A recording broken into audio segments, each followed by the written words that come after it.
Fixed cost बोलते हैं। इसी को हम क्या बोलते हैं बेटा? फिक्स्ड कॉस्ट बोलते हैं। लेकिन और एक इंपॉर्टेंट लाइन यहां पे याद रखना, कल हमने इसके साथ साथ और एक कॉस्ट पढ़ी थी जिसका नाम क्या था? Variable cost. जिसका नाम क्या था बेटा? Variable cost. मेरे ख्याल से लाइट चली गई ना, एक काम करते फिर, वो जो लाइव क्लास है ना उसको रोक देते हैं, बाद में ये रिकॉर्डेड सेशन उनके लिए डाल देंगे अपन, क्योंकि अब लाइट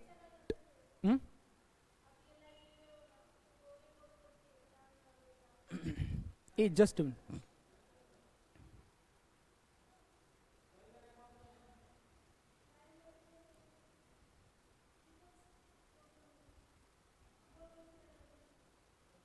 एक मिनट रुको, मैं इसको एंड कर रहा हूं, बाद में हम इनके लिए रिकॉर्डिंग दे देंगे, ठीक है? चलो back to discussion. Variable cost. Variable cost के लिए मैंने क्या बोला था? A cost which changes with the change in the level of production. Cost का मतलब ऐसी कॉस्ट जो लेवल ऑफ प्रोडक्शन के साथ क्या होती है? अगर लेवल ऑफ प्रोडक्शन बढ़ा तो कॉस्ट बढ़ेगी, लेवल ऑफ प्रोडक्शन घटा तो कॉस्ट क्या होगी बेटा?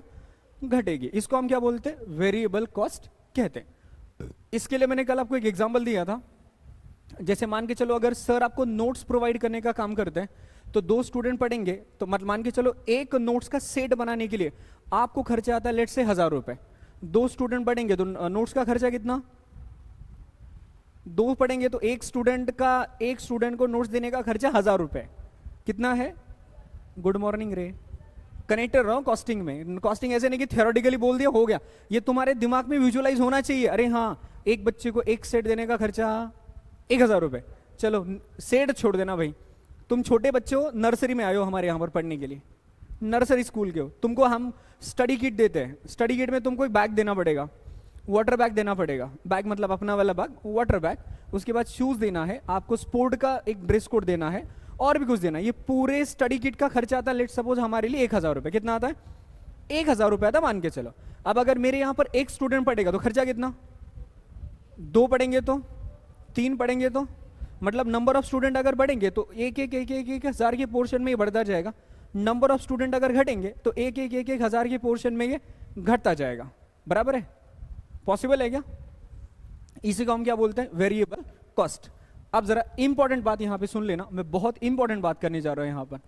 पहले हम करेंगे बेटा एक fixed cost, okay, and variable cost की एनालिसिस। अच्छे सुनो, पहले हम ये सुन लेते पर यूनिट कॉस्ट कैसे निकाली जाती है। पर यूनिट का मतलब कोई भी एक यूनिट समझते हो ना? बाद में हम कौन सी इंडस्ट्री कौन सा यूनिट फॉलो करती है हम देख लेंगे, बट अभी के लिए यूनिट को अगर आपको समझाना है तो यूनिट का मतलब होगा कोई भी एक चीज, कोई भी एक लेट्स से क्वांटिटी जिसके लिए हमें क्या करना है? कॉस्ट निकालना है। जिसके लिए हमें क्या करना है बेटा? कॉस्ट निकालना है। उसको हम क्या बोलते हैं? एक यूनिट बोलेंगे। जैसे मान के चलो एक स्टडी किट बनाने के लिए मेरा खर्चा 1000 रुपए का। एक स्टडी किट बनाने का मेरा खर्चा कितना? 1000 का। नहीं तो काम करते हैं, पेन का एग्जांपल दे देता हूं। मान के चलो एक पेन बनाने के लिए मेरा खर्चा 2 रुपए। एक पेन बनाने के लिए मेरा खर्चा कितना? 2 रुपए। अब समझो अगर मैंने 20,000 रुपए का खर्चा कर दिया, कितने का? 20,000 रुपए का खर्चा कर दिया, और अगर मैंने 1000 पेन बना ली, कितनी पेन बना ली बेटा? 1000। तो एक पेन बनाने का खर्चा कितना बताओ? एक पेन बनाने का खर्चा कितना? 20 रुपए। एक पेन बनाने का खर्चा कितना आ रहा है? इसको हम क्या बोलते हैं? ये यूनिट्स है। ये क्या है बेटा? ये नंबर ऑफ यूनिट्स है। ये क्या अपने यूनिट्स है, और ये क्या है? टोटल कॉस्ट है। और ये क्या अपना? Cost per unit. इसको हम क्या बोलते हैं? Cost per unit. मतलब कॉस्ट पर यूनिट निकालने के लिए आप क्या करते हो? Total cost upon total unit, total cost upon total unit. इसको डिवाइड करोगे तो आपको क्या मिल जाएगा? Cost per unit. क्या बोल रहा हूं मैं? Cost per unit. मतलब मैं इसको बोल सकता हूं क्या? Per unit cost. बोलो, बोल सकता हूं क्या? Per unit cost. Okay, per unit cost. अब ये सर पर यूनिट कॉस्ट, ये इतना समझ में आ गया ना? पर यूनिट कैसे निकलता है?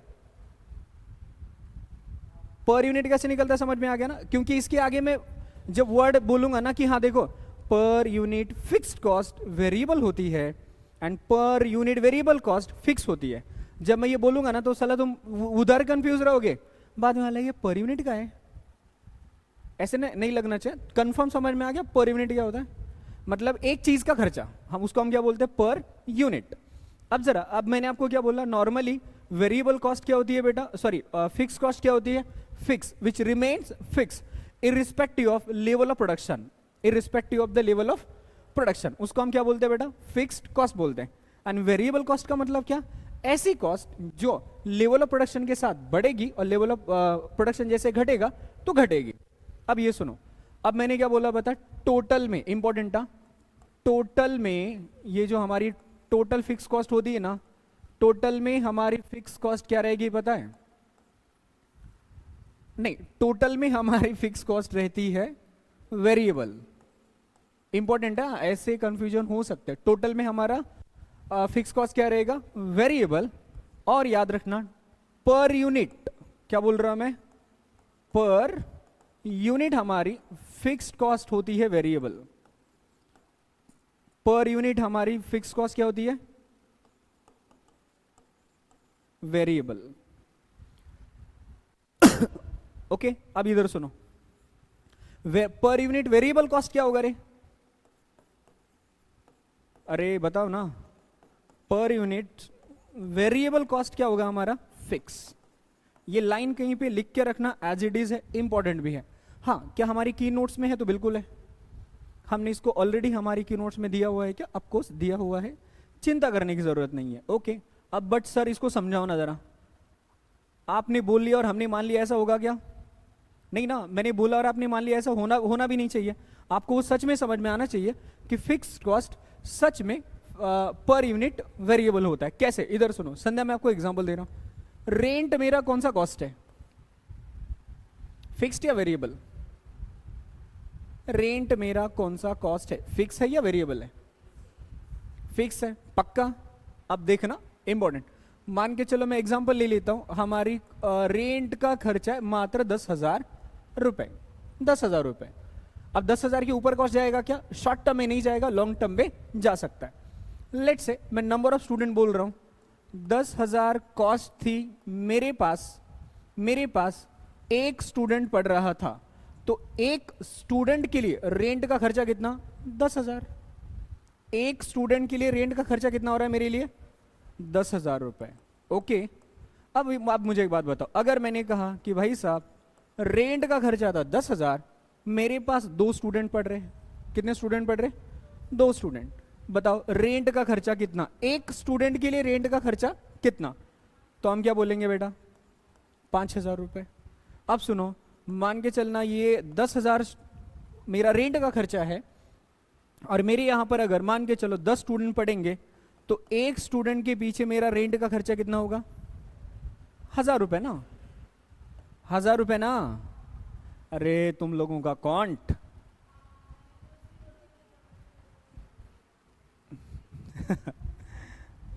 ये if and then final exam में काम नहीं आता, मैंने वहां पे इसको ऐसा नहीं समझा था, नहीं आता है।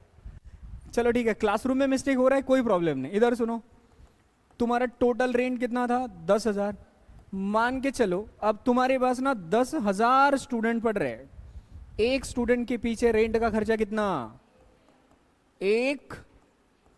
आ रही है बात समझ में, इधर सुनो, अब जरा मुझे एक बात बताओ, तुम इसे देखकर ये बता सकते हो क्या, कि एक बात बताओ, ये हमारे यूनिट नंबर, एक यूनिट था कितना, 10,000, यूनिट बढ़ा कम हो गया, और यूनिट बढ़े कम हो गए, और यूनिट बढ़े कम हो गए,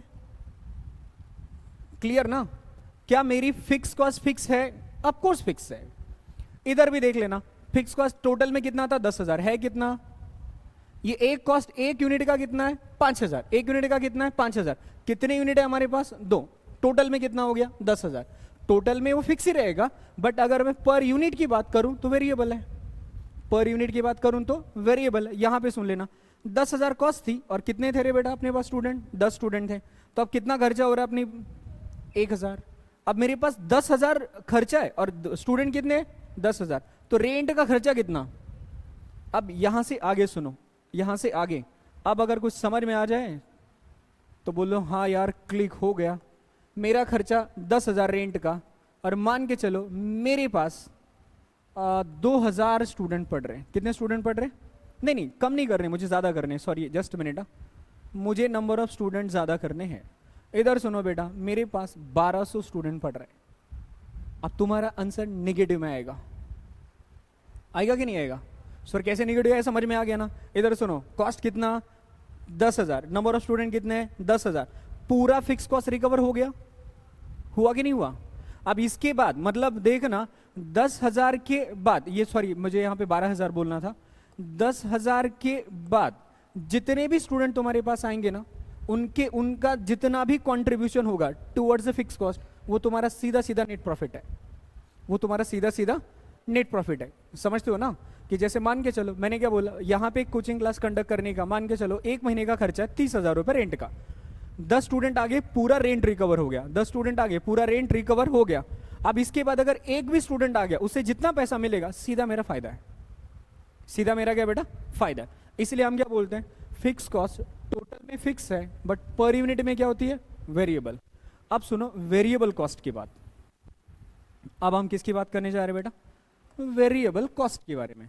अब वेरिएबल कॉस्ट है तो इसका एकदम उल्टा होगा, per unit variable cost fix होती है, पर यूनिट वेरिएबल कॉस्ट क्या होती है बेटा, फिक्स होती है। सर एक एग्जांपल बताइए, मान के चलो मैं आपको नोट्स देने का खर्चा बताता हूं, हम आपको नोट्स प्रिंट करा के देते हैं, हम क्या करते हैं बेटा, आपको नोट्स प्रिंट करा के देते हैं 1 मिनट के लिए, अब मान के चलो, और एक नोट मतलब एक स्टूडेंट को नोट्स देने का खर्चा कितना पकड़े अपन, मान के चलो 200 रुपए का है, एक स्टूडेंट के पीछे खर्चा कितना आ रहा है 200 रुपए का। अब इधर सुनो, मेरे पास अगर एक स्टूडेंट पढ़ेगा तो खर्चा कितना आएगा बताइए, 200 रुपए। मेरे पास अगर 2 स्टूडेंट पढ़ेंगे तो खर्चा कितना आएगा, 400 रुपए। अब अगर मेरे पास लेट सपोज 10 स्टूडेंट पढ़ेंगे तो खर्चा कितना आएगा बेटा, 10 के पीछे 2000, 10 के पीछे 2000। अब समझो अगर मैंने बोला मेरे पास 200 स्टूडेंट पढ़ रहे, बाप रे बाप, खर्चा तो बढ़ेगा, कितना आता है 4,000, 40,000 रुपीज। इधर सुनो, नंबर ऑफ स्टूडेंट जैसे जैसे बढ़ रहे, यहां पर कितने नंबर ऑफ स्टूडेंट थे, 1, खर्चा कितना आ गया 200, कितने थे 2, खर्चा कितना आ गया 400, 10 थे 200 थे। मतलब समझ में आ रहा है, जैसे जैसे आपके नंबर ऑफ स्टूडेंट बढ़ रहे बेटा, ये साइड पे तुम्हारी कॉस्ट भी बढ़ रही है, बढ़ रही है ना। तो इसी को हम क्या बोलते हैं, पर यूनिट फिक्स होना। क्या होना, पर यूनिट फिक्स होना। बट सर कैसे पर यूनिट फिक्स होगा, अरे काम करो ना, पर यूनिट फिक्स है कि नहीं वेरीफाई कर लो। 40,000 रुपीज तुम्हारा कॉस्ट था, और कितने नंबर ऑफ स्टूडेंट थे बेटा, मतलब नोट्स थे या फिर स्टूडेंट थे, 200, कितना आएगा देखो, कितना था 200 रुपए। यहां पे भी कितना था 200 रुपए, हर जगह पे 200 रुपए। आ रहा है समझ में? ओके चलो। और अभी तक मैंने आपको ये आपके साथ जो डिस्कशन किया ना, ये डिस्कशन सच में इंपॉर्टेंट है, काम का है, क्योंकि आगे चल के जब तुम स्टैंडर्ड कॉस्टिंग, बजट पढ़ोगे, स्टैंडर्ड कॉस्टिंग पढ़ोगे, बजट एंड बजटरी कंट्रोल पढ़ोगे, तो वहां पर कौन सी कॉस्ट डिसीजन मेकिंग के लिए रिलीवेंट है, इरिलीवेंट है, मतलब एक बोलते ऐसे like fix cost is not relevant for the decision making, क्यों नहीं, तो उस टाइम पर ये डिस्कशन आपकी काम की रहेगी। ठीक है, तो अभी तक हम लोगों ने सिर्फ 2 टाइप के कॉस्ट पढ़े, एक अपना पढ़ा फिक्स, दूसरा कौन सा पढ़ा बेटा, वेरिएबल। तो हम आगे चलते हैं, फिक्स कॉस्ट के टाइप पढ़ लेते हैं। पहले क्या पढ़ लेते हैं बेटा, फिक्स कॉस्ट के टाइप पढ़ लेते हैं। और एक बात याद रखना, कॉस्ट अकाउंट तुम अब इतने क्या बोलते हैं, आपका टाइम पीरियड अब इतना बीकॉम होकर मे भी 1 आध 2 साल हो गया किसी का, तो या फिर इससे भी ज्यादा टाइम अगर बीत चुका है, तो कॉस्ट अकाउंट के साथ कनेक्ट होने में टाइम लगेगा। एक पॉइंट ऐसा भी आएगा तुम बोलोगे बस साला नहीं समझ में आ रहा है, बट तभी तुमको क्या बोलना पता है, नहीं, बी पॉजिटिव, आपको होल्ड क्या बोलते हैं उसको, पेशेंस रखना है। चीजें जैसे धीरे धीरे धीरे धीरे आगे बढ़ेगी ना, समझ में आना शुरू हो जाएगा। ऐसा नहीं होगा कि मास्तर बोलेला सुरू केलं लगेच तुम्हाला समजलं, ऐसा नहीं होगा। तुम बार बार सर पटकना पड़ेगा, अरे यार कहाँ पे पर यूनिट, कहाँ पे फिक्स कॉस्ट, कहाँ पे वेरिएबल कॉस्ट, ये चीजें बार बार रिपीट करनी होगी। चलिए अभी हम क्या पढ़ने जा रहे हैं, types of fixed cost. Okay चलिए क्या कहता है, सबसे पहले डेफिनेशन देख लेना, अ cost which do not change with the change in the level of production, with the change in the level of production, इसको हम क्या बोलेंगे, fix. Fix cost can be classified into following categories for the purpose of analysis. मतलब सिर्फ analysis purpose के लिए हम fix cost के कुछ ये टाइप बना सकते हैं। है तो फिक्स, मतलब अगर आपसे कोई बोले बता भाई कमिटेड कॉस्ट फिक्स्ड है कि वेरिएबल है, आपका आंसर क्या आना चाहिए, फिक्स। अगर आपसे कोई बोलेगा पॉलिसी एंड मैनेजमेंट वाली कॉस्ट फिक्स कॉस्ट है, मतलब बोलने की बात क्या है कि ये सारे के सारे कौन से कॉस्ट है बताएं, फिक्स कॉस्ट है।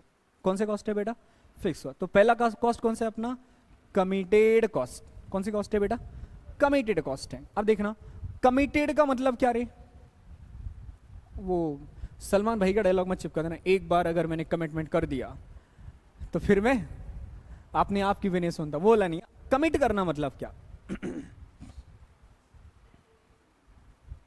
कमिट करना मतलब, वैसे एक बात बताऊं क्या, कमिटेड कॉस्ट एंड ये पॉलिसी एंड मैनेजमेंट वाली कॉस्ट, अगर आपने कमिट किया तो ये कॉस्ट अपने आप आ जाएगा, अगर आप कमिट नहीं करते तो ये कॉस्ट अपने आप घट जाएगा, या फिर ये कॉस्ट होगा ही नहीं, ये मान के चलो।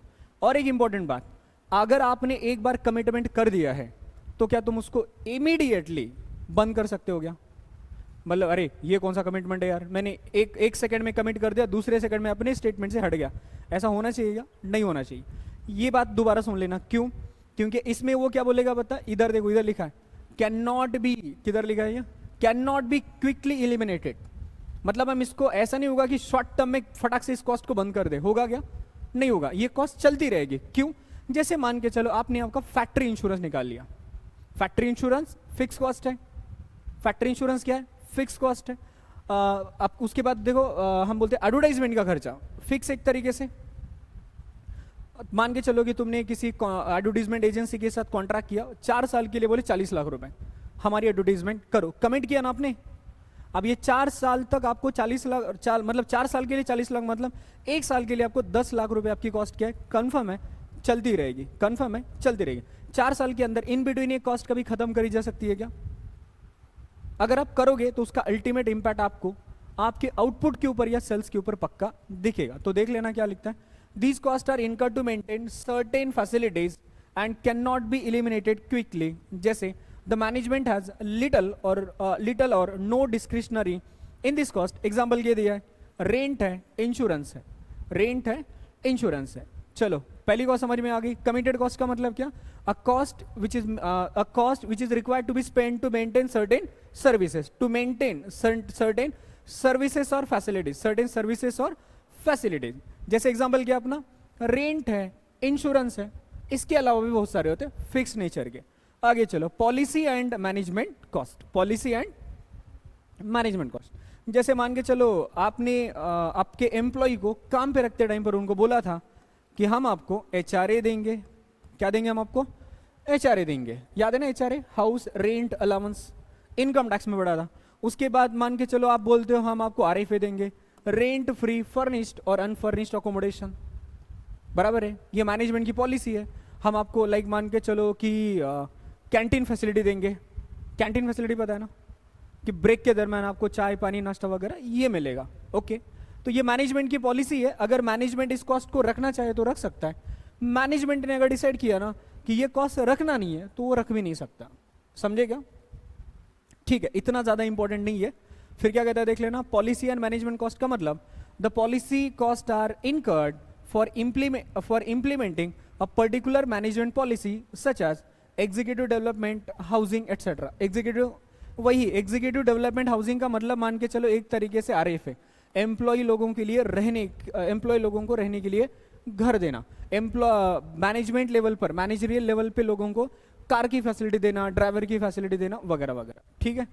आगे क्या बोलता है, such cost are offer discretionary, IMP करना इसको, such cost are often discretionary. एक मुझे एक बात बताओ, रेंट फ्री फर्निश्ड या अनफर्निश्ड अकोमोडेशन प्रोवाइड करना कंपलसरी है क्या, मतलब अगर आप हमारे एम्प्लॉय बने तो आपको ये रहने के लिए देना ही पड़ेगा, कंपलसरी है, ऐसा कुछ है क्या, नहीं है।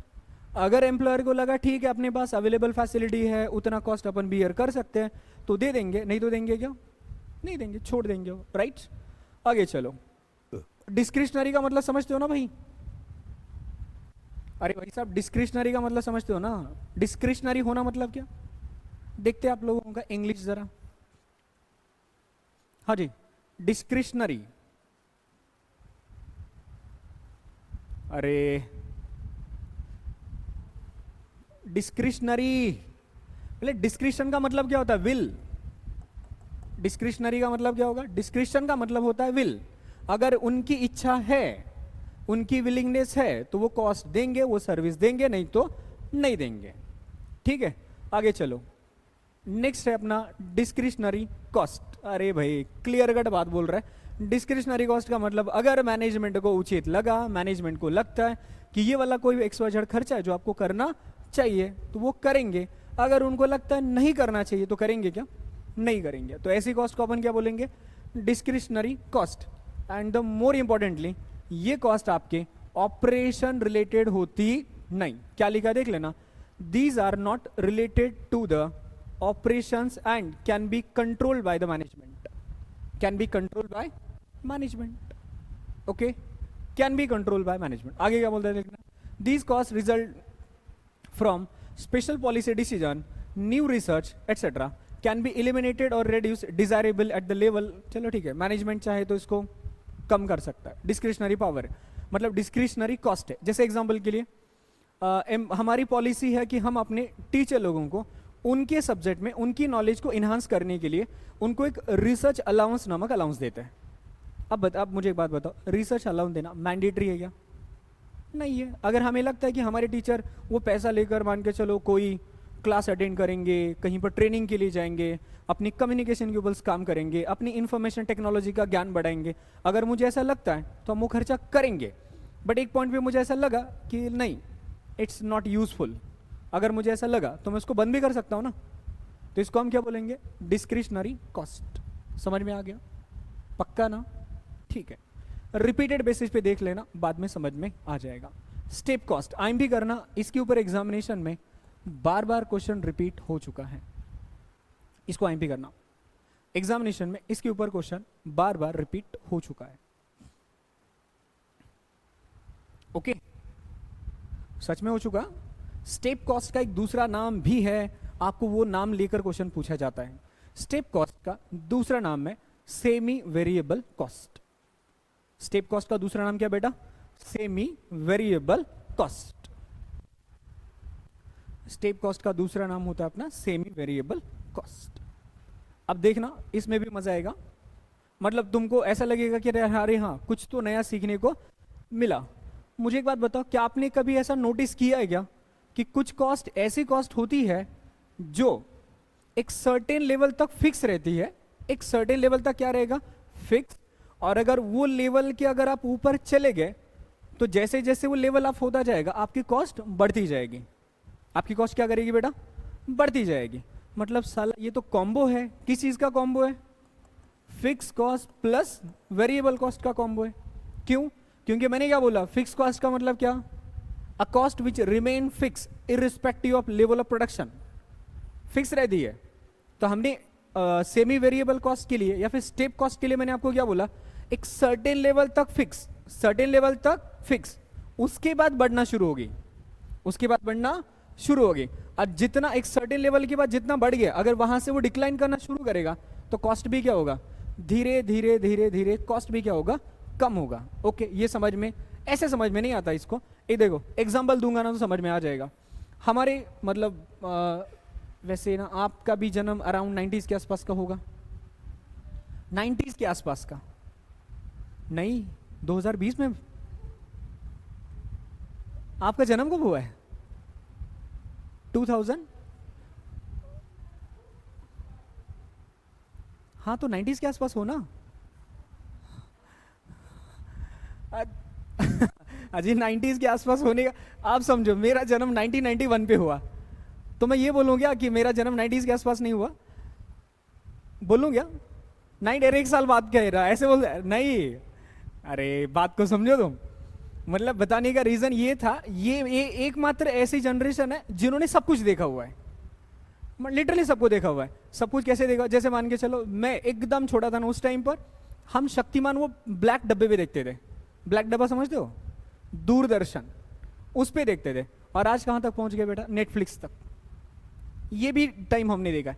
जाने दो, एकदम काम की बात करते हैं। पहले आपको पता होगा BSNL का एक क्या बोलते हैं वो डब्बा लगता था घर में कॉलिंग पर्पस के लिए।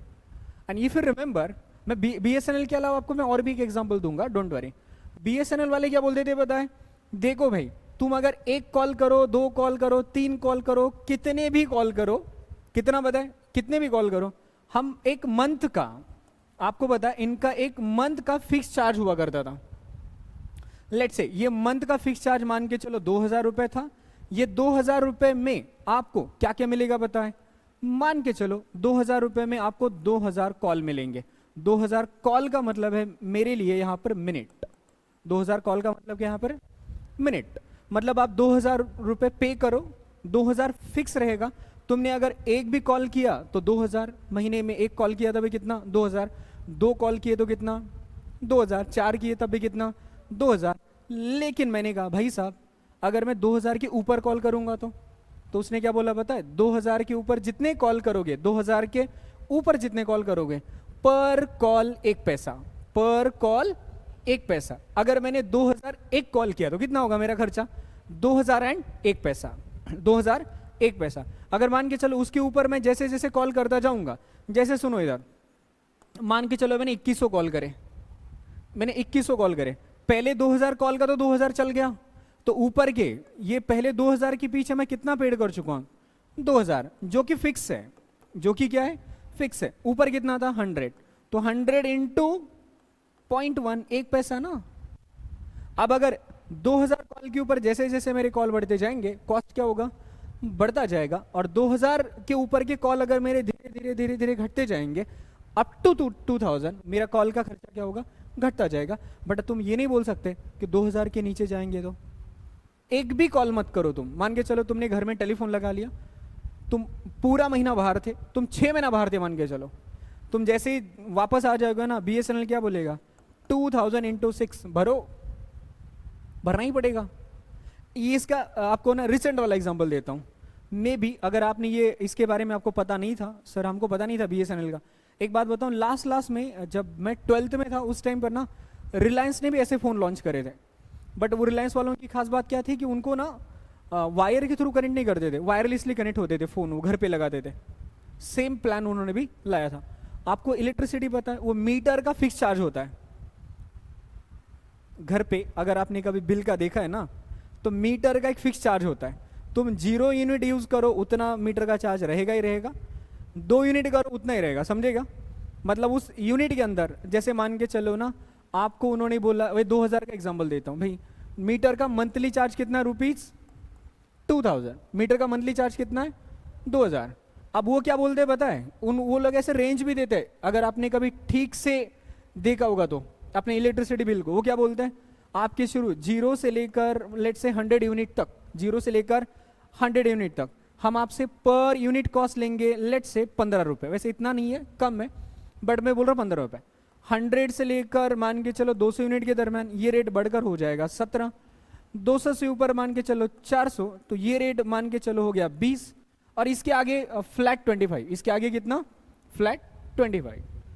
आ रहा है समझ में। तो ये कॉस्ट जैसे देखना लेवल ऑफ प्रोडक्शन बढ़ रहा है तो हमारी कॉस्ट बढ़ रही है, इसको हम क्या बोलते हैं सेमी वेरिएबल कॉस्ट। अगर प्रैक्टिकली नहीं समझा तो भाई इतना ही याद रखना आप लोग, क्या सर्टेन लेवल तक फिक्स उसके बाद बढ़ेगा, सर्टेन लेवल तक फिक्स उसके बाद बढ़ेगा। ठीक है, क्लियर है ना। चलो एक बार देख लेना फिर step cost. Such cost are constant for a given level, such cost are constant for a given level. और उसके बाद क्या होता है of output then, output then इधर लिखा देखना, increases by a fix amount at higher level. कौन सा लेवल बेटा, at higher level of output. Bracket में कहता है सेमी वेरिएबल कॉस्ट, इसी का नाम क्या बेटा सेमी वेरिएबल कॉस्ट। एग्जाम में इसका नाम लेकर पूछेगा, स्टेप कॉस्ट बोलेगा, लेकिन हम क्या समझ लेंगे सेमी वेरिएबल। पक्का समझाना, नींद तो नहीं आ रही ना रमन। ओके आगे चलो। वेरिएबल कॉस्ट के अब टाइप आ चुके, हम इसको ऑलरेडी पढ़ चुके। तो इनिशियल जो हमारा डिस्कशन था इसी के ऊपर था, तुम एक बार देख लोगे। वेरिएबल कॉस्ट का मतलब अ cost which varies with the level of production, बराबर है। और पर यूनिट इधर देखना क्या लिखा है, variable cost per unit, variable cost per unit ये क्या होती है constant. Variable cost per unit क्या होती है बेटा कांस्टेंट होती है। इधर देख लेना, it is always express in terms of unit IMP। It is always express in terms of unit. Sir unit का मतलब वो आपको पर यूनिट खर्चा कितना होगा ये बताएगा। और एक बात याद रखना कंपैरिजन पर्पस के लिए, फिक्स्ड कॉस्ट, मैं फिक्स एसेट बोल रहा हूं, देखो अकाउंट हमारा कितना दिमाग में घुस चुका है। क्या बोलना था मुझे? फिक्स कॉस्ट हमारी टाइम कॉस्ट होती है। फिक्स कॉस्ट हमारी क्या होती है बेटा?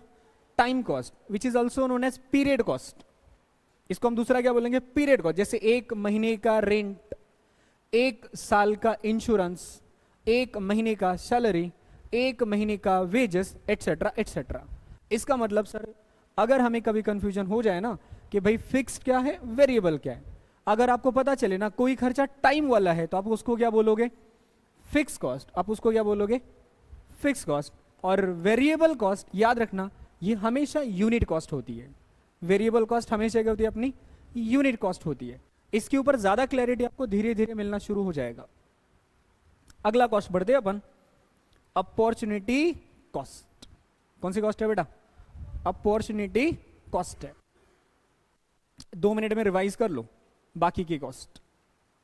अभी तक हमने कितनी कॉस्ट पढ़ी है बता by the way?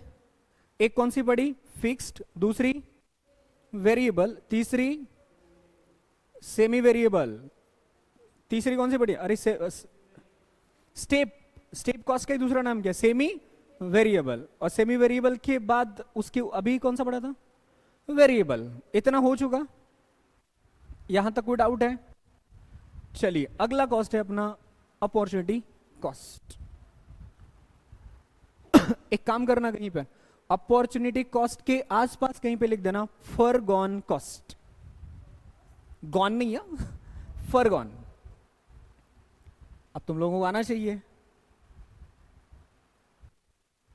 Okay, foregone cost. अरे समझाता हूं, ऐसे कैसे समझ, एक नाम ले लिया समझ में आ गया, ऐसा होगा क्या? नहीं। इधर सुनो, अपॉर्चुनिटी कॉस्ट का मतलब होता क्या होता है, मैं आपको ये समझा देता हूं।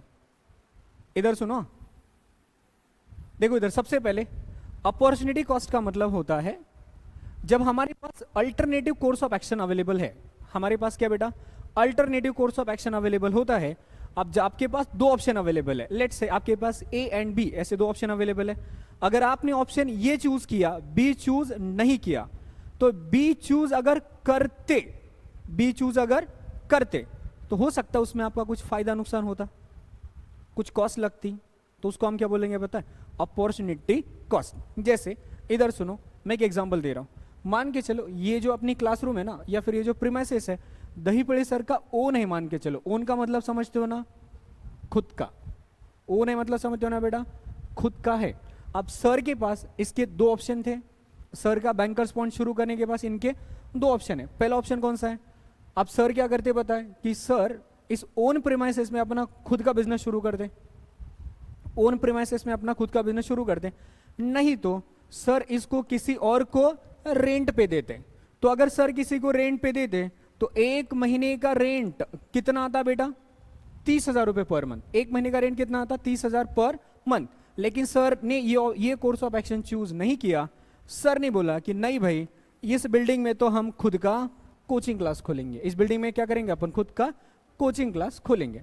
अब मुझे एक बात बताओ, अगर भैया ओनर अपनी बिल्डिंग में, ओनर खुद की बिल्डिंग में खुद का बिजनेस और प्रोफेशन कर रहा है, तो क्या ओनर अपने आप को रेंट पे करेगा? दोबारा सुनो, ओनर अपने आप को रेंट पे करेगा। लेकिन 1 मिनट के लिए सोचना, अगर यही प्रीमाइसेस रेंटेड होता तो कितना देना पड़ता? इसी को हम बोलते हैं अपॉर्चुनिटी कॉस्ट। इसी को हम क्या बोलते हैं बेटा? Opportunity cost. इंपॉर्टेंट लाइन बोलने जा रहा हूं, very very important. Opportunity cost को कॉस्ट अकाउंट में, अपॉर्चुनिटी कॉस्ट को कॉस्ट अकाउंट में डिसीजन मेकिंग पर्पस के लिए कंसिडर किया जाता है। क्या बोला मैंने? Taken into account for the purpose of decision making in a cost accounting, but never considered in financial accounting. शुद्ध मराठीत, डिसिजन घेत असताना याला कॉस्ट अकाउंट मध्ये कन्सिडर केलं जातं आणि फायनान्शियल अकाउंट मध्ये डिसिजन घेत असताना अपॉर्चुनिटी कॉस्टला कन्सिडर केलं जात नाही। क्लियर है क्या? अल्टरनेटिव कोर्स ऑफ एक्शन पक्का समझे ना? अरे समझे नहीं? अपॉर्चुनिटी का मतलब क्या? अगर आप यहां पे नहीं तो वहां पे, यहां पे नहीं तो वहां पे। जैसे ये सुनो, मैं आपको और एक एग्जांपल बता रहा हूं। मान के चलो कि तुम्हारे पास ना कुछ पैसा है, कुछ एक्सवाइजेड अमाउंट है, मान के चलो 10 लाख है। तुमने क्या किया, ये 10 लाख रुपए उठाया, खुद का बिजनेस शुरू किया, खुद का बिजनेस शुरू किया। अब तुम खुद को इंटरेस्ट दोगे क्या? खुद को इंटरेस्ट दोगे क्या? नहीं दोगे ना यार। तुम बोले बिजनेस मेरा है, मैंने पैसा लगाया, मुझे ग्रो करना है। बट अगर यही पैसा अगर आप किसी से लोन पर लेकर आते, लेट्स से अगर बैंक से 10 लाख रुपए लेते, तो इंटरेस्ट देना पड़ता ना, देना पड़ता ना। उसको हम क्या बोलते हैं? Opportunity cost. अपॉर्चुनिटी कॉस्ट के दो एग्जांपल मेरे ख्याल से इनफ है। मेरे ख्याल से क्या बेटा? इनफ है।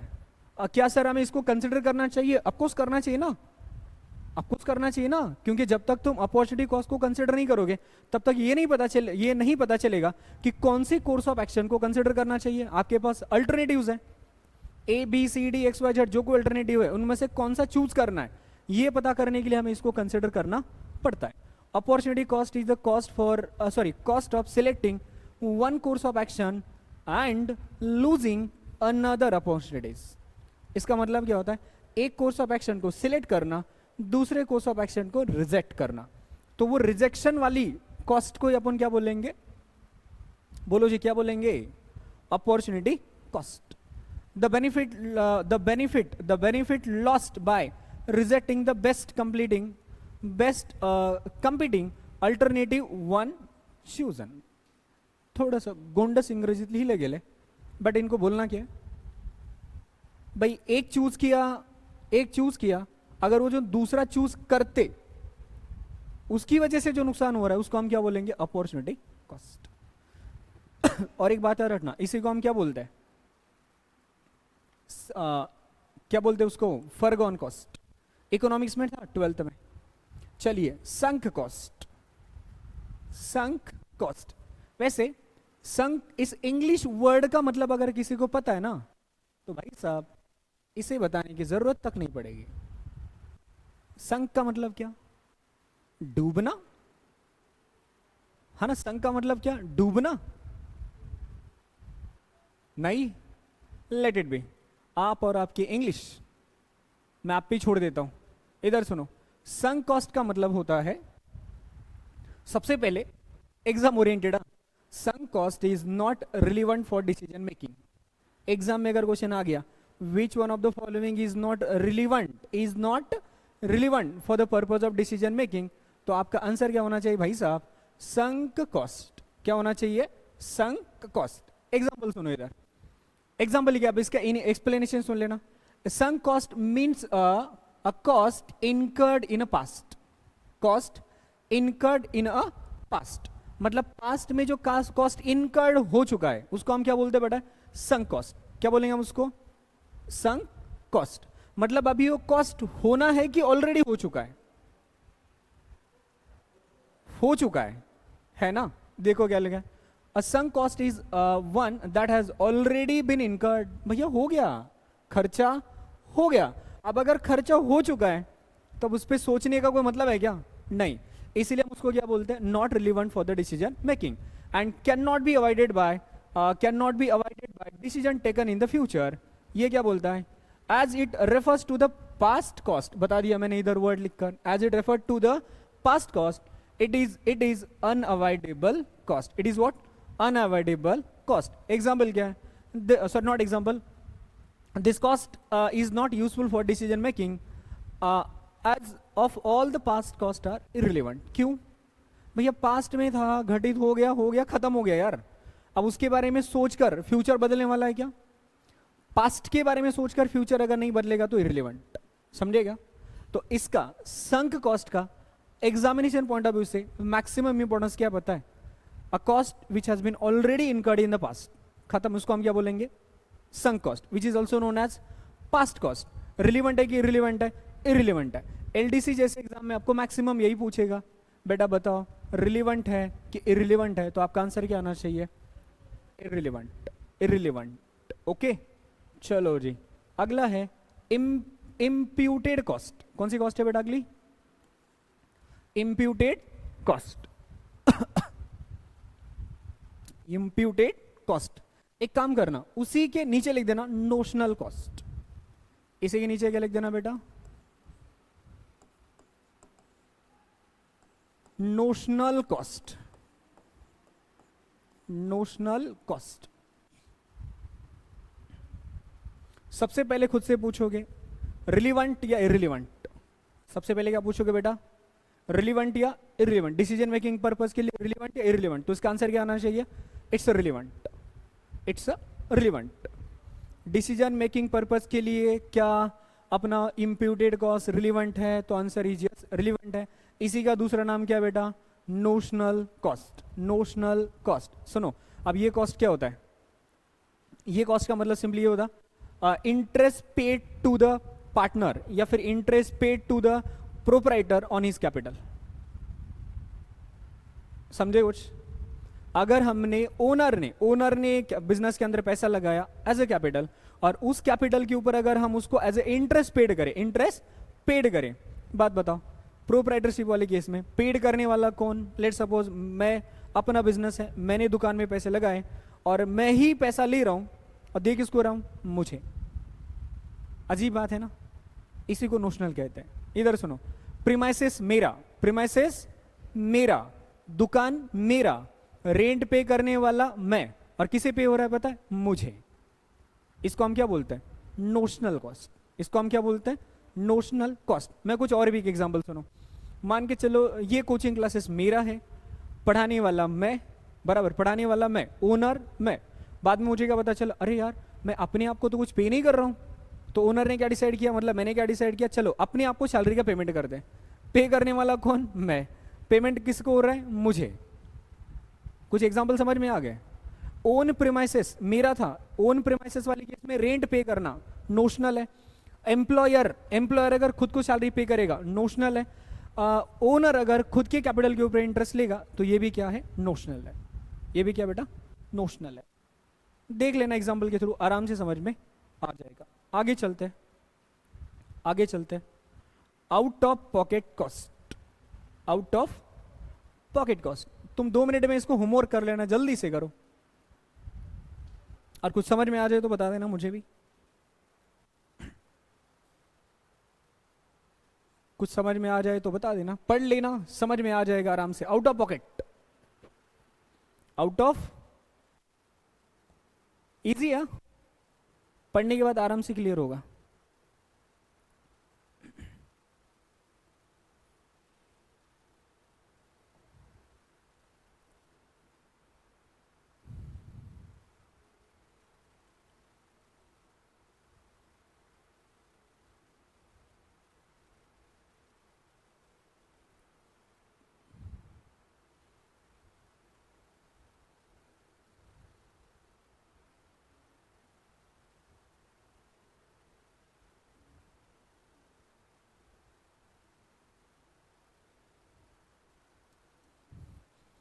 ये लाइव क्लास में हर रोज कोई ना कोई प्रॉब्लम आ रही है। कल इंटरनेट बंद था, आज भी कुछ हो गया। अराउंड 100 से ज़्यादा लोग थे। ये एंड हो गया ना अपना सेशन।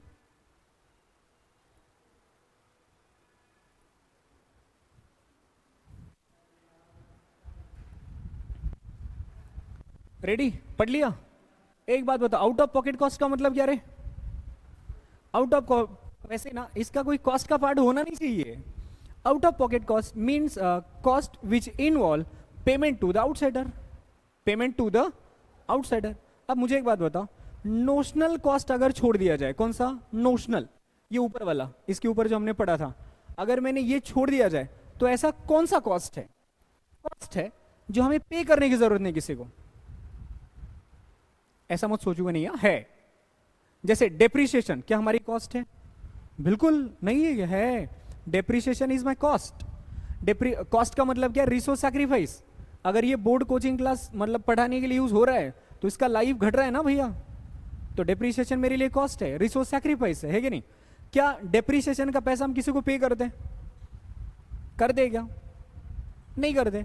बट ऐसे सोचो, सैलरीज का पेमेंट करना, आउटसाइडर इन्वॉल्व है, आउटसाइडर इन्वॉल्व है, डन, फटाक से आगे चलो। मार्जिनल कॉस्ट, हाँ मार्जिनल कॉस्ट के ऊपर मैं बाद में आ जाता हूं। मार्जिनल कॉस्ट के ऊपर मैं क्या करूंगा बेटा, बाद में आ जाऊंगा। अब पहले तुम ये सुनो, हमारी अब इतनी इनफ डिस्कशन हो चुकी है, कि मैं कॉस्ट एंड उसके यूनिट बता सकता हूं आपको। और आईएमपी करना, एलडीसी जैसे एग्जाम में इसके ऊपर क्वेश्चन बनते हैं। एलडीसी जैसे एग्जामिनेशन के अंदर इसके ऊपर क्वेश्चन ऑफकोर्स बनते हैं।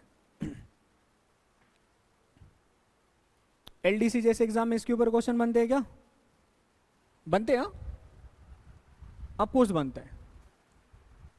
रेडी?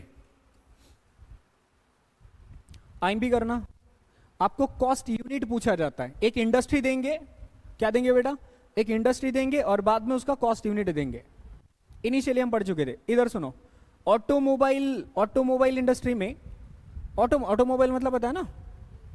हाँ प्लीज, अब पूछना मत सिर्फ ऑटोमोबाइल क्या है, इतना तो मैं एक्सपेक्ट कर सकता हूं आपसे। चलो, तो उसका कॉस्ट यूनिट क्या होता है बेटा? नंबर। नंबर का मतलब वॉटेवर जो प्रोड्यूस कर रहे, नंबर ऑफ यूनिट। इधर सुनो, ब्रिक वर्क में, ब्रिक वर्क ये शायद मैंने आपको कल बताया था कि ब्रिक आप जब खरीदने जाते, एक ईंट चाहिए थी, ऐसा नहीं बोलते अपन, क्या बोलते उसको?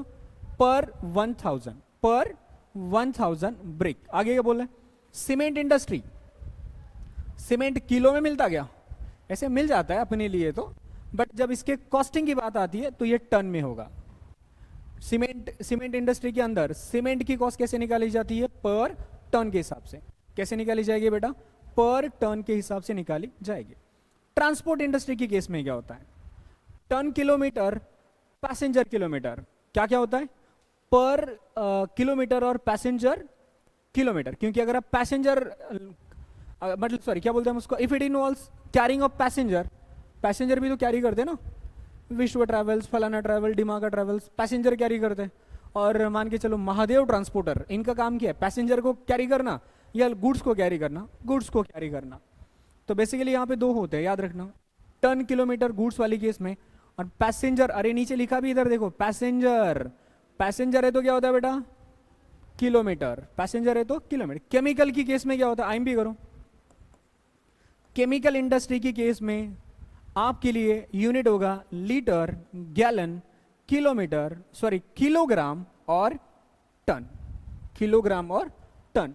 सर जी कॉमनली कौन सा यूज किया जाता है? तो लीटर। कॉमनली कौन सा यूज किया जाता है? लीटर। हालांकि गैलन भी यूज होता है। ओके, अब इसको आपको सिर्फ इसके नाम याद रखने हैं। मैं क्या बोल रहा हूं रे? सिर्फ इसके नाम याद रखने हैं। चलो, स्टील इंडस्ट्री में स्टील इंडस्ट्री में टन, हॉस्पिटल में correct bed oblique per day, या तो बेड का खर्चा पर डे के हिसाब से बोलते हैं, एक दिन एक बेड का इतना इतना खर्चा। सर इनफ है क्या? नहीं, यहां पे कुछ कॉस्ट है, मतलब इंडस्ट्री और उनकी कॉस्टिंग। सर ये मेथड ऑफ कॉस्टिंग है, सर ये मेथड ऑफ कॉस्टिंग है, इसको अब बाद में आ जाएंगे। मेथड ऑफ कॉस्टिंग कौन सा फॉलो करते हैं, ये डिफरेंट है। आपको ये समझ में आ गया? पक्का? अब चलते थोड़ा सा वापस। अभी भी हमारा जो टाइप्स ऑफ कॉस्ट है ना वो खत्म नहीं हुआ है। एक बात बताओ, एक बार रिपीट कर लेते हैं। हमने अभी तक कौन कौन सी कॉस्ट पढ़ी? तो सबसे पहले हमने कौन सी कॉस्ट पढ़ी थी बेटा? Fixed cost. क्या बोला था हमने? अ कॉस्ट विच रिमेन्स सेम या फिर remains unchanged irrespective level of production. उसके बाद क्या पढ़ा था? Variable cost. क्या था इसका नाम? अ cost which changes with the change in the level of production.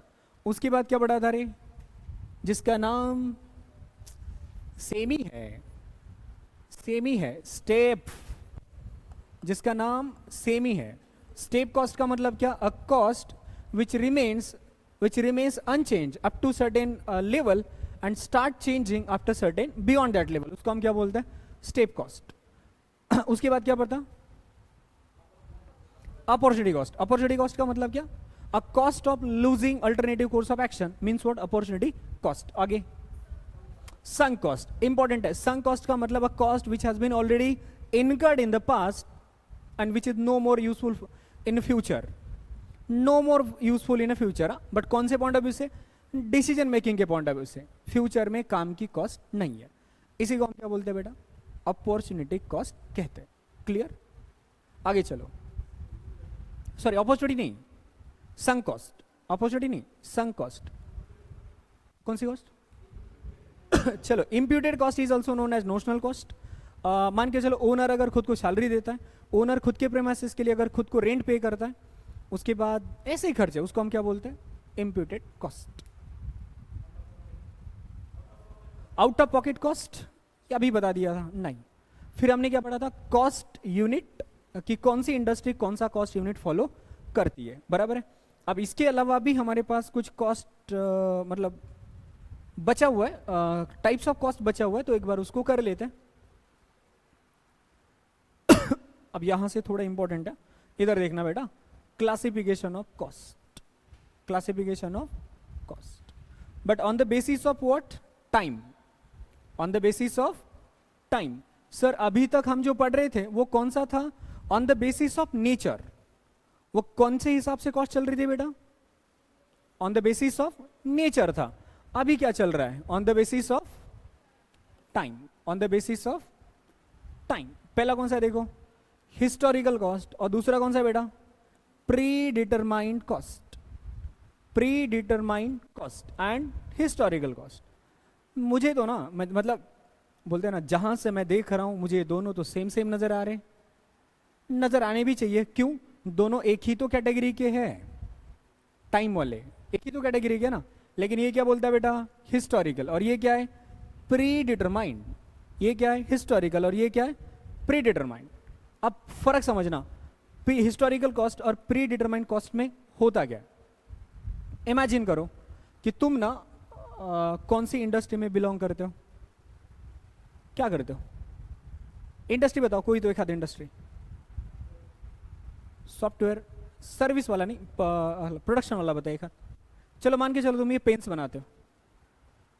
मान के चलो तुम क्या बना रहे हो? ये पेंट्स बना रहे हो। आपने इसके लिए रॉ मटेरियल खरीदा, लेबर अपॉइंट किया, कुछ एक्स्ट्रा डायरेक्ट एक्सपेंडिचर कर दिए, कुछ इनडायरेक्ट एक्सपेंडिचर कर दिए। सब खर्चे करने के बाद ये पेन बनकर तैयार हो गया, पेन बनकर तैयार हो गया। मान के चलो पेन बनकर तैयार हो गया, तुम मैनेजर हो, तुम्हारे टेबल पर किसी ने लाके रख दिया। आप पूछा, बॉस पेन इज रेडी, अब इसकी कॉस्ट निकालते हैं। पेन इज रेडी नाउ, अब इसकी क्या निकालते बेटा? कॉस्ट निकाल लेते हैं। अब अगर आपने इसकी कॉस्ट निकाली और आपने बोला एक पेन बनाने का खर्चा लेट से 20 रुपए, कितना खर्चा आ गया? एक पेन बनाने का खर्चा 20 रुपए। तो ये मेरी कॉस्ट बन जाएगी कौन सी कॉस्ट? Historical cost. कौन सी कॉस्ट बन जाएगी? Historical cost. अब जरा ये समझते हैं, प्री डिटरमाइंड कॉस्ट का मतलब क्या होगा? अभी तक पेन बना नहीं है, अभी तक पेन बना है क्या? नहीं। तुम डायरेक्टली मैनेजर के पास पहुंच गए और क्या बोले बताएं? बॉस हमें इस टाइप का पेन बनाना है। एक प्रोटोटाइप दे दिया, समझ लो क्या दिया? एक प्रोटोटाइप दे दिया और क्या बोला? हमें इस टाइप का पेन बनाना है, कितना खर्चा आएगा? तो बॉस ने क्या बोला बताएं? अपनी इंजीनियरिंग टीम को बुलाओ। लेट्स से इंजीनियरिंग टीम आ गया, क्या बोलता है बताएं? हमें इसमें 2 टाइप का मटेरियल चाहिए, ये XYZ टाइप के लेबर चाहिए, ये XYZ टाइप का खर्चा चाहिए। तो मैनेजर ने अपने ऑफिस में बैठकर पेन प्रोड्यूस होने से पहले, पेन प्रोड्यूस होने से पहले ही अगर इसकी कॉस्ट निकाल ली तो इसको मैं क्या बोलूंगा? Pre determined cost. क्या बोलेंगे अपन इसको? Pre determined cost. As a layman common sense use करके बताना, which one is better, historical और प्री डिटरमाइंड? हिस्टोरिकल, संध्या बोल रही है हिस्टोरिकल, रमन, श्रीकांत, करिश्मा। मैं जनरल पूछ रहा हूं आपसे, इट्स आपका अभी जो मैंने आपसे पूछा इसका और एग्जामिनेशन का लेना देना नहीं है। Normally which one is better, ये और ये? मेरे ख्याल से ये। क्यों बताएं? अब देख लेना, ये कॉस्ट, ये पेन बनने के बाद अगर तुम सोचोगे काश इसके मटेरियल में 2 पैसा बच जाता, बचने वाला है क्या? बन चुका यार, बन चुका। अब सुनो, प्री डिटरमाइंड है मतलब आपके पास पहले से ही आपके पास अल्टरनेटिव कोर्स ऑफ एक्शन है। इंजीनियरिंग टीम पहले से बताएगा कौन सा मटेरियल लेंगे तो कितना खर्चा जाएगा वगैरह वगैरह, गुड्स कहाँ से खरीदने मतलब मटेरियल कहाँ से खरीदना वगैरह वगैरह। आ रहे समझ में? मतलब हिस्टोरिकल कॉस्ट का मतलब अब ये देख लेना, these cost are ascertained. Ascertained का मतलब होता है डिटरमाइन करना। असरटेन्ड का मतलब क्या होगा बेटा? डिटरमाइन करना। These cost are ascertained after they are incurred. याद रख लो मैनेजर वाला एग्जांपल, पेन प्रोड्यूस होने के बाद मैनेजर के टेबल पर गई, फिर मैनेजर ने इसकी कॉस्ट कंप्यूट करना शुरू करी, तो उसको हम क्या बोलेंगे? Historical cost. याद रखना ऐसी कॉस्ट ऑब्जेक्टिव होती है नेचर में। नेचर में क्या होती है? ऑब्जेक्टिव होती है। क्लियर? इतना याद रखो, कंसेप्ट समझ में आ गया आपको? पक्का ना? हिस्टोरिकल कॉस्ट का मतलब क्या? Which is ascertain after the cost has been incurred, and pre determine का मतलब क्या होता है? Calculated before the cost is incurred, calculated before the cost is incurred. Okay, अब इसके दो टाइप है। इसके कितने टाइप है बेटा? दो टाइप है। पहला कौन सा है? एस्टिमेटेड कॉस्ट, और दूसरा कौन सा बेटा? Standard cost. पहला कौन सा है? एस्टिमेटेड, दूसरा अपना स्टैंडर्ड। इसको थोड़ी देर के लिए होल्ड पे रखो, थोड़ी देर के लिए, ज्यादा नहीं। बाय नेचर, बाय नेचर याद रखना, estimated cost and standard cost मैंने होल्ड पे रखा है। इधर सुनो, अब नेचर के हिसाब से, नेचर के हिसाब से, कॉस्ट के नेचर के हिसाब से क्लासिफिकेशन अगर आपसे पूछ लिया तो आप बोलोगे material, labour, expenditure, material, labour and expenditure. तो पहला खर्चा कौन सा होगा बेटा अपना? मटेरियल। पहला क्या होता है अपना? Material cost. मटेरियल समझो ना, मटेरियल याद रख लेना। किसी भी कॉस्ट में, मैंने आपको कल बोला था, किसी भी कॉस्ट में कोई भी प्रोडक्ट बनाते टाइम पर प्रोडक्ट का मेजॉरिटी पार्ट जो कॉस्ट में चला जाता है ना, उसको हम क्या बोलते हैं पता है? मटेरियल।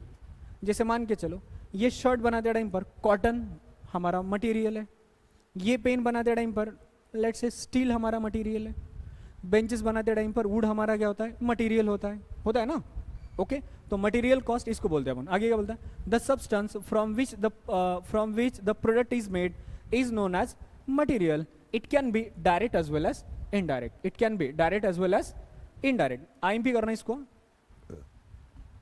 मटेरियल कॉस्ट का मतलब सिंपली होता है जिससे प्रोडक्ट बनता है, जिससे प्रोडक्ट बनता है उसको हम क्या बोलते हैं? मटेरियल कॉस्ट बोलते हैं। जैसे ये माइक वगैरह बनाने के लिए प्लास्टिक यूज होता है ना? माइक वगैरह बनाने के लिए प्लास्टिक यूज होता है कि ऑफकोर्स यूज होता है, तो उसको हम क्या बोलते हैं बेटा? मटेरियल कॉस्ट बोलते हैं। इधर सुनो, अब इसके दो टाइप है, एक कौन सा है? डायरेक्ट, और दूसरा कौन सा बेटा? इनडायरेक्ट। एक कौन सा जी? डायरेक्ट, दूसरा कौन सा है? इनडायरेक्ट। अब डायरेक्ट इनडायरेक्ट को क्लासिफाई कैसे करेंगे पता है? अब मुझे एक बात बताओ, ये शर्ट बनाने के लिए कितना मीटर कॉटन लगा, ये कोई भी देख के बता सकता है कि नहीं? मतलब देख के बता सकता है, मतलब इजीली तुम असर्टेन कर सकते हो कि नहीं कि एक शर्ट बनाने के लिए कितना मीटर कपड़ा लगा? बता सकते हो ना? ये पेन देखकर बता सकते हो क्या कि इसके लिए कितना स्टील लगा होगा? आपको बता सकते हैं? नहीं बता सकते? बता सकते हैं, बता सकते हैं। क्या ये डिजिटल बोर्ड देखकर बता सकते हैं क्या कि इसमें कितना ग्लास यूज हो चुका है? ये डाइस देखकर बता सकते हैं ना कि कितना उड़न लगा होगा स्क्वायर फुट में? बता सकते हैं ना? तो याद रखना, डायरेक्ट मटेरियल का मतलब होता है, एक डायरेक्ट मटेरियल का मतलब होगा ऐसा मटेरियल का वो पार्ट या फिर मटेरियल के कॉस्ट के ऊपर किया गया वो खर्चा जिसको हम इजीली आइडेंटिफाई कर सकते हैं। यहां पर एक वर्ड आता है आइडेंटिफाइबल, उसको हम क्या बोलते हैं? आइडेंटिफाइबल। इजीली आइडेंटिफाई कर सकते हैं या फिर इजीली ट्रेस कर सकते हैं। किसमें पता है? फाइनल आउटपुट में। किसमें? फाइनल आउटपुट में। हम उसको क्या बोलते हैं? Direct material. क्या बोलते हैं हम उसको? Direct material. Whereas indirect material की अगर मैं बात करूं, यह शर्ट बनाने के लिए मशीन को कितने का ऑयल लगा था पता चल रहेगा? अंदाजा भी लगा सकते हैं क्या?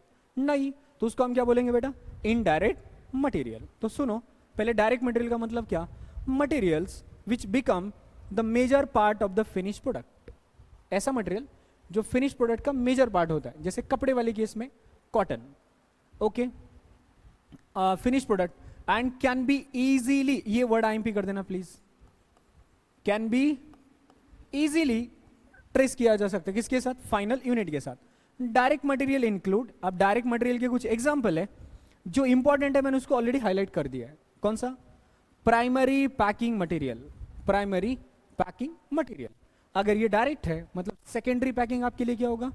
इनडायरेक्ट। अब इसके ऊपर ज्यादा सोचना नहीं है कि सेकेंडरी कैसे होगा, क्या होगा। फिलहाल एग्जाम पॉइंट ऑफ व्यू से इतना याद रखोगे, प्राइमरी पैकिंग तुम्हारा डायरेक्ट मटेरियल है, तो बेटा सेकेंडरी पैकिंग अपने लिए क्या बन जाता है? इनडायरेक्ट। सेकेंडरी पैकिंग क्या बन जाएगा? इनडायरेक्ट। अब यहां पे आ जाओ, एग्जाम्पल है all material specifically purchased for job और प्रोडक्ट। जॉब और प्रोडक्ट, जैसे मान के चलो ये डिजिटल बोर्ड बनाने के लिए हमने ये साइज का स्क्रीन ऑर्डर किया सिर्फ इसको बनाने के लिए, या फिर लेट्स से इसको असेंबल करने के लिए, तो ये ग्लास स्पेसिफिकली परचेस्ड है। ये ग्लास ऐसे की ऐसी ग्लास हर जगह पर यूज होती है क्या? हर मतलब इस टाइप के डिजिटल बोर्ड में यूज होगा क्या? नहीं होगा। स्पेसिफिकली परचेस बोलते हैं हम उसको। आगे क्या लिखा है? All material specifically purchase done. फिर क्या लिखा गया है, मटेरियल एक्वायर्ड फ्रॉम, चलो ठीक है बाकी कुछ नहीं, ये इतना याद रखना। प्राइमरी पैकिंग आप एग्जाम्पल के अपने लिए एग्जाम्पल क्या है, डायरेक्ट मटेरियल का, और इनडायरेक्ट का एग्जाम्पल क्या है, oil, grease, consumable store, printing and stationery. Printing and stationery इसको हम क्या बोलते हैं, indirect material cost, IMP, indirect material cost. अगला है फिर अपना लेबर कॉस्ट। अब लेबर के भी बेटा दो टाइप है, लेबर के भी कितने होंगे, दो टाइप, एक कौन सा डायरेक्ट, दूसरा कौन सा इनडायरेक्ट। डायरेक्ट का मतलब होगा ऐसे लेबर जो एक्चुअल प्रोडक्शन प्रोसेस में इन्वॉल्व है, एक्चुअल प्रोडक्शन प्रोसेस में जो इन्वॉल्व है उनको जो पेमेंट किया जाएगा उसको हम क्या बोलेंगे बताएं, डायरेक्ट लेबर कॉस्ट। क्या बोलेंगे हम उसको, डायरेक्ट लेबर कॉस्ट। और एक बात याद रखना, ऐसे लेबर जो प्रोडक्शन प्रोसेस में इन्वॉल्व नहीं है, प्रोडक्शन प्रोसेस में डायरेक्टली इन्वॉल्व है क्या, नहीं, बट प्रोडक्शन प्रोसेस ठीक से चले, प्रोडक्शन प्रोसेस आराम से चले, उसमें उनका बहुत बड़ा रोल है। मतलब वो इनडायरेक्टली उनको इनडायरेक्टली उनके सपोर्टिंग में आते हैं, इनडायरेक्टली उनके क्या करते हैं बेटा, सपोर्टिंग में। जैसे फोरमन, फोरमन मतलब पता है ना, फैक्ट्री में फोरमन होते हैं, होते कि नहीं, फोरमन। दोनों एग्जांपल आपके सामने, जल्दी देख लेना। It is defined as the wages paid to the worker who are engage in the production process, who are engaged in the production process whose time can be conveniently and economically traceable to the unit। ये word तुम याद रख लेना, traceable करना, traceable करना। अगर वो cost trace हो सकती है तो डायरेक्ट, ट्रेस नहीं हो सकती है तो इनडायरेक्ट, ट्रेस हो सकती है तो डायरेक्ट, ट्रेस नहीं हो सकती है तो इनडायरेक्ट। आगे चलो इधर, ये क्या बोलता है, it can not be practically trace to the specific unit of output. जैसे मुझे एक बात बताना, मैं एक छोटा सा एग्जांपल दे रहा हूँ, ये पूरे प्रीमाइसेस में कितने ऑफिसेस हैं, करीब करीब मेरे ख्याल से 50 तो ऑफिसेस होंगे अपने प्रीमाइसेस में। मान के चलो इन सभी लोगों ने मिलकर एक गेट कीपर रखा, जिसका काम क्या बताएं कि एक ऑथराइज पर्सन ही अंदर एंट्री कर रहा है, ऑथराइज पर्सन ही मतलब एंट्री एग्जिट हो रहा है ये चेक करना। अब मुझे एक बात बताना, यहाँ पर रीजनिंग पढ़ाते टाइम पर 100 बच्चे पढ़ रहे थे और उनको हम देते थे 10,000 पर मंथ, बच्चों को नहीं, गेट कीपर को कितना देते थे, 10,000। तो आप मुझे बता सकते हो क्या कि रीजनिंग के दिन में 4 लेक्चर होते हैं, रीजनिंग सब्जेक्ट के दिन में कितने, 4 लेक्चर, बच्चे 4 बार आते, 4 बार जाते, तो एक बच्चा पूरे महीने का खर्चा 10,000 रुपए फोरमन का, ओके। एक मतलब रीजनिंग के दिन में 4 लेक्चर होते हैं, 30 दिन होते हैं लेक्चर, तो एक लेक्चर का खर्चा फोरमन का कितना, गेट वन का कितना, निकाल सकते हो क्या, निकाल सकते हैं, बट इजी नहीं बताना पॉसिबल है क्या, नहीं, इजीली बताना पॉसिबल नहीं है। गॉट इट ना, क्योंकि वो लोग डायरेक्टली इन्वॉल्व है क्या, नहीं। यहां पर कुछ एग्जांपल्स दिए, आप प्लीज पढ़ लेना, आराम से समझ में आ जाएगा। अब मैं थोड़ा स्पीड अप कर सकता हूं ना, जैसे मैंने अभी किया, कर सकता हूं ना अभी, अब तुम कनेक्ट हो चुके मेरे ख्याल से, स्पीड अप कर सकते हैं। आगे चलिए, एक्सपेंसेस 2 टाइप के होंगे, एक कौन सा डायरेक्ट, दूसरा कौन सा बेटा, इनडायरेक्ट। अब इधर सुनो, जो प्रोडक्ट वाले खर्चे होते हैं, मैंने क्या बोला, प्रोडक्ट वाले खर्चे होते हैं ना, वो डायरेक्ट में चले जाएंगे, और जो टाइम वाले खर्चे होते हैं, मैं नॉर्मल की बात कर रहा हूँ, वो वाले खर्चे कौन से होते हैं अपनी, इनडायरेक्ट। जैसे मुझे एक बात बताना, फैक्ट्री के अंदर जो खर्चा होता है वो कौन सा, डायरेक्ट, और ऑफिस में जो खर्चा होता है वो कौन सा, इनडायरेक्ट। फैक्ट्री रिलेटेड खर्चे क्या होते हैं, डायरेक्ट, और ऑफिस रिलेटेड खर्चे क्या होते हैं बेटा, इनडायरेक्ट। जैसे देख लेना आप जल्दी से, these expenses are incurred on the specific cost unit and identifiable with the unit। Example क्या दिया है, cost of special layout, layout का मतलब पता है ना, इसको आईएमपी करना, अलग अलग एग्जाम में पूछा जा चुका है। स्पेशल लेआउट या फिर लेआउट का खर्चा कौन सा, डायरेक्ट या इनडायरेक्ट, तो हम बोलेंगे direct. Design, drawing, hiring etcetera, ठीक है। उसके बाद क्या बोलता है देखना, पर्टिकुलर टूल और equipment for a job, particular tool और इक्विपमेंट फॉर अ जॉब। जैसे मान के चलो ये कैमरे के साथ कॉन्फ़िगर करने के लिए हमने माइक सिस्टम खरीदा, डायरेक्ट है, इसके ऊपर का जितना खर्चा होगा क्या होगा, डायरेक्ट होगा। आगे क्या बोलता है, fees paid to the consultant, IMP, fees paid to the consultant in connection with the job, in connection with the job, उसको हम क्या बोलेंगे, डायरेक्ट। इनडायरेक्ट में क्या क्या देख लेना, मैंने क्या बोला था, रेंट वाले खर्चे, सॉरी नॉट रेंट वाले, टाइम वाले खर्चे, rent, rates, taxes, insurance, power, lighting, ये सारे खर्चे कौन से बेटा अपने, इनडायरेक्ट। मतलब जो कन्वीनियंटली ट्रेस किए जा सकते हैं उसको हम क्या बोलेंगे, डायरेक्ट, और जो कन्वीनियंटली ट्रेस नहीं करे जा सकते उसको हम क्या बोलेंगे, इनडायरेक्ट। जैसे एग्जांपल है डेप्रीशिएशन, यहां पर दिया हुआ है हिटिंग एंड डेप्रीशिएशन। देखो डेप्रीशिएशन डायरेक्ट की इनडायरेक्ट, इसीलिए प्रॉफिट एंड लॉस अकाउंट के डेबिट साइड पे आता था, इसीलिए प्रॉफिट एंड लॉस अकाउंट के डेबिट साइड पे आता था। इधर चलो, कुछ इंपॉर्टेंट फॉर्मूलाज मैंने यहां पर दिए जो एग्जाम पॉइंट ऑफ व्यू से इंपॉर्टेंट है। देखो क्या लिखा यहां पे, प्राइम कॉस्ट।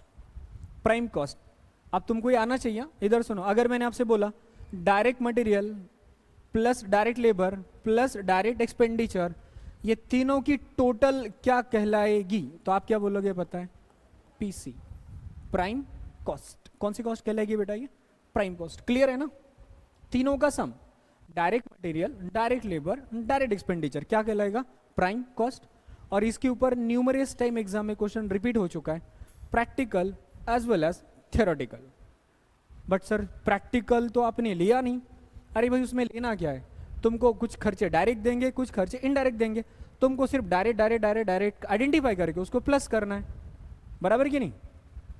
अब चलो ओवरहेड, अगला कौन सा बेटा अपना, ओवरहेड। ओवरहेड का मतलब सर के ऊपर, ओवरहेड का मतलब क्या होगा, सर के ऊपर नहीं, ओवरहेड क्या बोलेंगे, indirect material, indirect labour, indirect expenditure, ये सबकी टोटल क्या कहलाती है बेटा, overhead. Indirect indirect indirect indirect, सारे इनडायरेक्ट खर्चे अपने लिए क्या होते हैं, ओवरहेड होता है। क्या होते हैं जी, ओवरहेड होते हैं। आगे लिखा गया है प्रोडक्ट कॉस्ट, उसके बाद है पीरियड कॉस्ट। रुक जाए आज के लिए, बस एक काम करो, तुम कल आते टाइम पे ना प्रोडक्ट कॉस्ट और पीरियड कॉस्ट पढ़ के आ जाना कल की क्लास के पहले। ये एक बार तुम पढ़ लेना, कल हम यहां से कंटिन्यू करेंगे। पक्का समझ में आ रहा है ना, कुछ चेंज करना है क्या स्पीड में वगैरह वगैरह। मेरे ख्याल देखो ऑलमोस्ट हमने 90% पार्ट खत्म किया फर्स्ट चैप्टर का। फर्स्ट चैप्टर का एग्जाम पॉइंट ऑफ व्यू से हमारा 90% पार्ट ऑलरेडी खत्म हो ही चुका है। कल हम इसको खत्म करेंगे, पूरा खत्म करेंगे, और हो सकता है मटेरियल शुरू भी कर लें। ओके चलो रुकते हैं फिर। किती संपलं